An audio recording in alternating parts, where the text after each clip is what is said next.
Files officer గారికి ఇచ్చేసా. ఏ files? ఆ ఫైల్సా? ఇవ్వడం ఏంటి? తెల్లవారులు కూర్చోబెట్టి డిస్కషన్ పెట్టి చంపిస్తాడు. అరే ఇంటి దగ్గర మా ఆవిడ వెయిట్ చేస్తుంది, వదలవయ్యా అంటే సత్యనారాయణ కాదంటాడే. నాకు భలే కోపం వచ్చిందిలే. వాళ్ళ ఆవిడే నిన్ను మరి అడిగి చెప్పండి.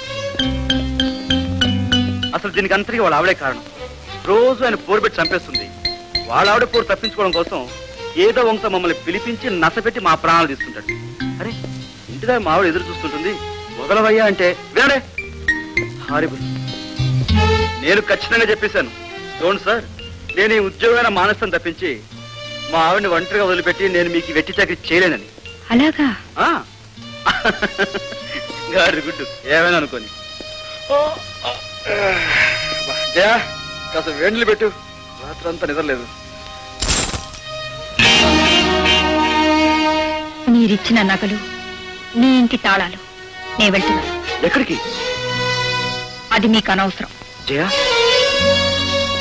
ఇంతటి చిన్న విషయానికి వెళ్ళిపోతావా? What you mean? మనిషి ప్రాణం పోతున్నా మీలాంటి వాళ్ళకి చిన్న విషయంగానే కనిపిస్తుంది. చెప్పానుగా, ఈ ఆఫీస్ కాదు ఆ పై ఆఫీస్ వచ్చారా? మీరు నిజంగా ఆఫీసర్ దగ్గరికే వెళ్ళుంటే ఒక్క రాత్రి కాదు, మీకోసం 100 రాత్రులు ఎదురు చూసేదాన్ని. కానీ ఆఫీసర్ వంకతో మీరు వెళ్ళింది చిట్టి తల్లి దగ్గరికి. నాకేం తెలియదు అనుకున్నారా? ఆ రాస్కెల్ సుబ్బారావు నీకు ఉన్నవి లేనివి కల్పించి చెప్పాడన్నమాట. ఆయన చెప్పినందుకు కాదండి, మీరు చేసిన పనికి సిగ్గుపడండి. కౌంటర్ సంగతి తెలియదు. వాడు ఒట్టి. Stop it. మీరెలాగూ మనిషిగా బ్రతకలేరు. ఇలాగైనా బ్రతకాలనుకుంటే మంచి వాళ్ళను మాట్లాడకండి. మంచి వాడి గురించి, వాడి మంచితనం గురించి నీకేం తెలుసు? వాడి స్వార్థం కోసం ఏమైనా చేస్తాడు. వాడి బ్రతుకు కోసం ఎన్ని బ్రతుకులను కూలుస్తాడు, ఎన్ని అబద్ధాలని చెప్తాడు. ఆయన చెప్పినవన్నీ అబద్ధాలు, మీరు చెప్పినవన్నీ నిజాలా? చిట్టి తల్లిని ఊరికి పంపించేశానని చెప్పి ఇక్కడే పెట్టుకుని కులుగుతున్న మాట అబద్ధమా? ఆఫీసర్ పేరుతో రాత్రంతా దాని ఒళ్ళో కులిగిన మాట అబద్ధమా? నీ అల్లారు ముద్దులో ఉంపుడు గత్తే నెల తప్పి నీకు బిడ్డలు కలవడం అబద్ధమా? రాజశేఖరం, చెయ్యి దించండి. నా సంస్కారం సంస్కారంగా ఉంచడానికైనా చెయ్యి దించండి. మీరు హద్దు మీరితే నాకు పౌరుషం ఉంది, నాకు చేతులున్నాయి. జయలక్ష్మి గారు, సంస్కారం విలువ నీకేం తెలుసు? నీకున్నది సంస్కారం కాదు, అహంకారం. ఆడదాని సంస్కారం మొగుడి పరువు నలుగురిలో కాపాడాలి, చేతనైతే నిలబెట్టాలి, పెంచాలి.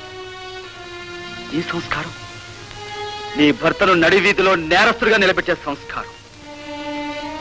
పౌరుషం, నీ పౌరుషం నిజాన్ని నిజమని ఒప్పుకోవడానికి అడ్డుపడే అర్థం లేని పౌరుషం.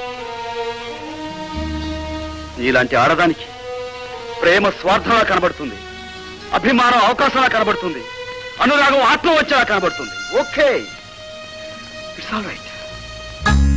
చూడు, నీకు సంజాయిషి చెప్పుకోవాల్సిన అవసరం లేదు, గతి లేదు.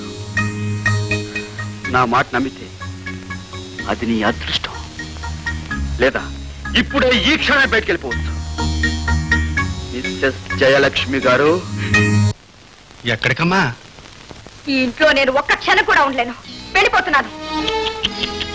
తప్పమ్మా. భర్త రోగైనా భోగైనా, చిరాకెత్తి యోగైనా రాక్షసుడైనా అతనితోనే భార్య జీవించాలి లేదా చావాలని అధర్వణ శాస్త్రంలో 6వ అధ్యాయంలో 16వ శ్లోకంలో చెప్పారు. సర్దుకుపోవాలి. ఒకరు కట్టిన చీర కట్టడం, ఒకరు ముట్టిన కూడు తినడం ఈ జయలక్ష్మికి అలవాట్లేదు. నువ్వు ఆగమ్మా. రాజశేఖరం గారు, నా మాట వినండి. రాజశేఖరం గారు, పచ్చని సంసారాన్ని కూల్చుకోకండి. మీ కాళ్ళు పట్టుకు బతిమాలుతాను. ఏమండి, కాళ్ళు పట్టుకొని నిలబెట్టాల్సినంత గొప్పదేం కాదు ఈ కాపురం. అమ్మా అమ్మా అమ్మా, నా మాట వినమ్మా. రాజశేఖరం గారి గురించి నువ్వు ఆలోచించాలి, నీ గురించి రాజశేఖరం గారు ఆలోచించాలి. మీ ఇద్దరూ ఆలోచిస్తే నాకు ఏ బాధ ఉండదు. అంతవరకు మాత్రం నువ్వు మా ఇంట్లోనే ఉండాలి. ఉండకపోతే నా మీద ఒట్టే. వెళ్ళమ్మా, మన ఇంట్లోకి వెళ్ళమ్మా, వెళ్ళమ్మా.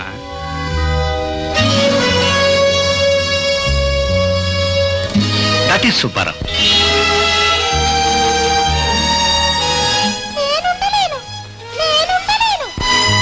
చూడమ్మా, మీ వాళ్ళ దృష్టిలో మీ ఆయన శ్రీరామచంద్రుడు, నువ్వు మొండిదానివి. తప్పు మీ ఆయనే చేశాడు, కానీ స్వభావరీత్యా తప్పు నీదంటారు. కాపురాన్ని చెడగొట్టుకుని ఇంటికి వచ్చిందని నేను ఆడిపోస్తాను. అంటే మనసు చంపుకొని లోకానికి భయపడి అతనితో కాపురం చేయమంటారా? కాపురం చేయమంటం లేదమ్మా, మీరిద్దరూ ఒకే ఇంట్లో కలిసి బతకాలి. వీల్లేదు. నేను చావనైనా చస్తాను కానీ మళ్ళీ అతని మొహం మాత్రం చూడను. కలిసి బతకమన్నాను కానీ భార్యాభర్తలుగా అన్నానా? అయినా ఎంతకాలం? కేవలం 7 రోజులు. ఈలోగా ఢిల్లీలో మా మిత్రుడికి ఉత్తరం రాస్తాను. మంచి ఉద్యోగం చూసి పెడతాడు. ఆ వంకతో నువ్వు ఢిల్లీ వెళ్ళిపోవచ్చు. తర్వాత మీ ఆయన తప్పు నలుగురికి తెలుస్తుంది. నేను శబాష్ అంటారు. జయా, పేస్ట్ బ్రష్ పట్టరా.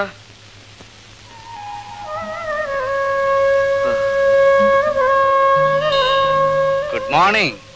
రాత్రి బాగా నిద్ర పట్టిందా? ప్రశాంతంగా. తమ దయ వల్ల. అప్పుడేం చూశారు? విషయం ముందుంది. అమ్మా జయ, వెళ్ళడానికి కారణం తెలుసు, వచ్చిన దానికి కారణం చెప్తారా? తీసుకొచ్చిన కారణం అడగండి, నేను చెప్తాను.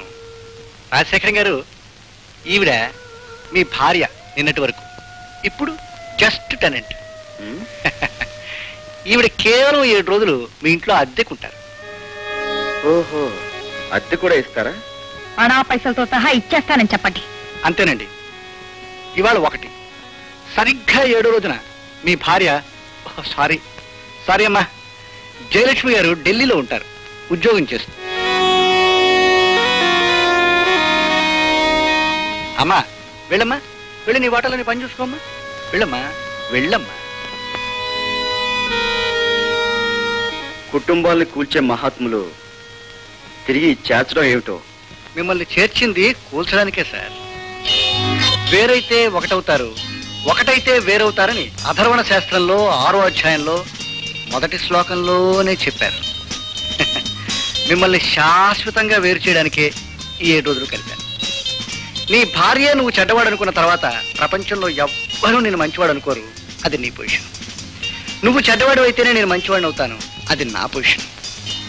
కరెక్ట్గా 7 రోజులు మీ ఫైనల్ సెటిల్మెంట్ నేను చేస్తాను. ఏమిటో నాకు చాలా ఆనందంగా ఉంది. సంవత్సరం మొదటి రోజునండి ఆ అయ్యప్పని పూజ చేసి తరిస్తూ ఉంటాను. రాత్రే పూజ. మీరు మీ జయలక్ష్మి గారు పూజకు వచ్చి మీరు తరించండి. స్వామియే శరణం అయ్యప్ప. స్వామియే